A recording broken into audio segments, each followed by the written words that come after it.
বাংলাদেশে ক্ষমতার পালা-বদলের পরই বঙ্গোপসাগরের অদূরে দেখা যাচ্ছে চীনের নজরদারি জাহাজ।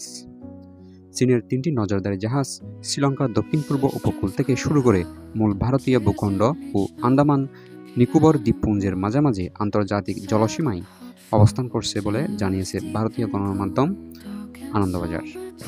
সংবাদ মাধ্যমটি জানিয়েছে, কয়েক মাস ধরে জাহাজগুলোর উপস্থিতি চিহ্নিত হচ্ছিল ভারত মহাসাগরে, কিন্তু বাংলাদেশের ক্ষমতার পালা-বদলের পরই হঠাৎ ভারতীয় উপকূলের কাছাকাছি চলে এসেছে সেগুলি। আন্তর্জাতিক জলসীমায় থাকা ওই ৩টি নজরদারি জাহাজের পরবর্তী গন্তব্য বঙ্গোপসাগর কিনা তা নিয়ে ইতিমধ্যে জল্পনা-কল্পনা শুরু হয়েছে। জাহাজগুলো বাংলাদেশের কোনো বন্দরে বা পোতাশ্রয়ে ঘাঁটি ঘাড়ে কিনা সে ব্যাপারে উদ্বিগ্ন ভারত।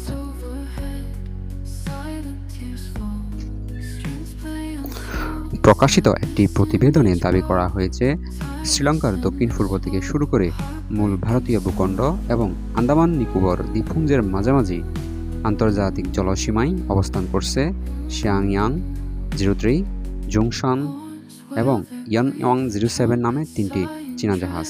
এর মধ্যে জোসাংডাও চীনের সামুদ্রিক গবেষণাগার নামে পরিচিত। 114.3 মিটার দীর্ঘ এবং 19.4 মিটার প্রস্থ 6,800 টনের জাহাজটি চীনের বৃহত্তম গবেষণা কাজে নিয়োজিত বলে জানা গেছে। উপগ্রহ চিত্রে ইতিমধ্যে চীনা জাহাজের অবস্থান চিহ্নিত হয়েছে।